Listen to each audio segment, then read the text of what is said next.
Nama Soekarno sempat populer dan memikat hati masyarakat Minang pada masa pergerakan kemerdekaan. Barangkali hal ini terjadi karena banyak sahabat seperjuangan bangsa yang berasal dari tanah Minang seperti Buya Hamka, Tan Malaka, Muhammad Hatta, Sultan Syahir, Agus Salim, Muhammad Yamin, Muhammad Nasir, dan masih banyak lagi. Ketika kabar proklamasi kemerdekaan sampai ke ranah Minang, rakyat dan pemuka masyarakat Minang langsung menyatakan diri bergabung dengan Republik Indonesia yang baru lahir itu. Tanpa pikir panjang, seperti yang terjadi di Sumatera Timur, sempat terjadi pergolakan sosial akibat beberapa kesultanan masih enggan bergabung dengan republik yang baru berdiri pada masa itu. Hal ini karena akan mengganggu kekuasaan para bangsawan sebagai penguasa tanah Melayu selama ini. Sedangkan rakyat gegap gempita ingin bergabung dengan republik yang baru lahir. Penyair Amir Amjah yang merupakan penerus Kesultanan Delhi terbunuh pada konflik sosial ini pada masa itu.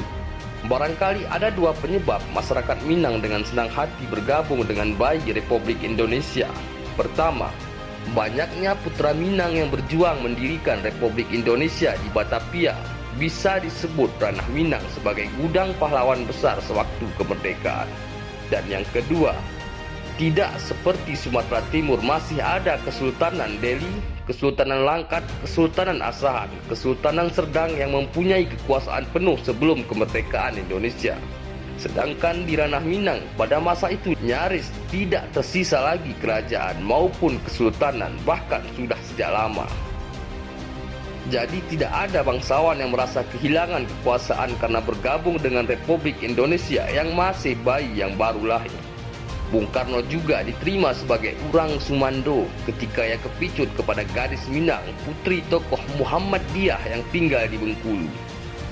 Saat kedatangan Jepang, Bung Karno sedang di Bengkulu. Beliau diungsikan ke ranah Minang, Kota Padang oleh Belanda. Sekitar 5 bulan ia tinggal dan berkeliling ke seluruh ranah Minang.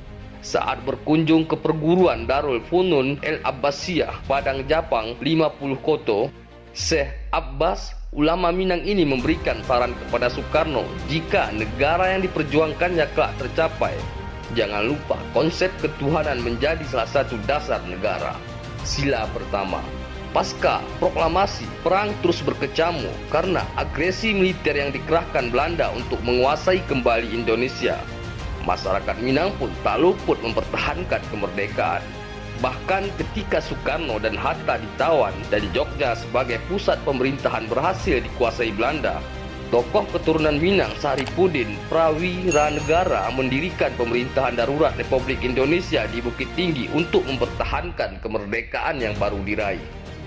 Bung Besar yang jago berorator memang seorang flamboyan yang pandai memikat hati. Tak hanya memikat hati wanita tapi juga masyarakat luas. Ketika berkunjung ke Maninjau tahun 1948, beliau memuji-muji keindahan alam Maninjau di tengah masyarakat ramai yang tengah mendengar pidatonya. "Saya adalah anak emas orang Maninjau," ujarnya. Tentu saja semua kaget. Keturunan Bali Jawa mengaku sebagai orang Maninjau. Ketika almarhum Haji Rasul, ayah Buya Hamka, masih hidup di Jakarta, dia telah berkata kepadaku, "Engkau adalah anakku, hai Karno. Sebab itu pandanglah Bung Karno sebagai memandang orang Maninjau sendiri," lanjut Bung Karno, seperti dikutip dari kenang-kenangan hidup Buya Hamka.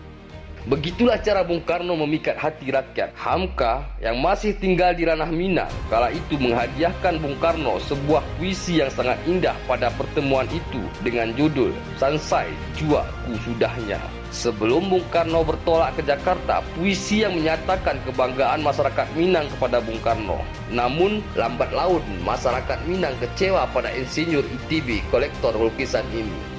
Soekarno dan rejimnya satu persatu orang Minang yang menjadi sahabatnya, yang bahu-membahu mendirikan republik ini, yang menjadi pendukungnya dalam revolusi disingkirkan. Beberapa tokoh besar pejuang bangsa dari Minang dijolimi, dipenjara dan dijatuhkan berbagai cara seperti Tan Malaka meregang nyawa oleh timah panas di Selopang, Kediri. Syahir meninggal dengan status tahanan politik. Hanya sahabat dekatnya karena pengkhianatan Soekarno, Muhammad Hatta mengundurkan diri dari wakil presiden.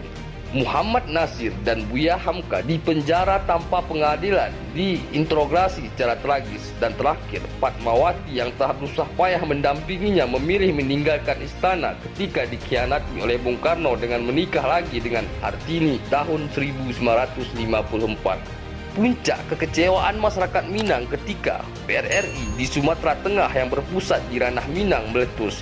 Sebuah pergolakan menuntut pemerataan pembangunan dijawab dengan pengerahan militer yang dipimpin Ahmad Yani di Ranah Minang.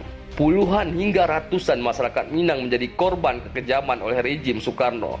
Bahkan sebagian masyarakat sampai terpaksa menghilangkan identitas Minangnya untuk selamat dari kekejaman tersebut. Sejak saat itu nama Soekarno seperti kartu mati di Ranah Minang.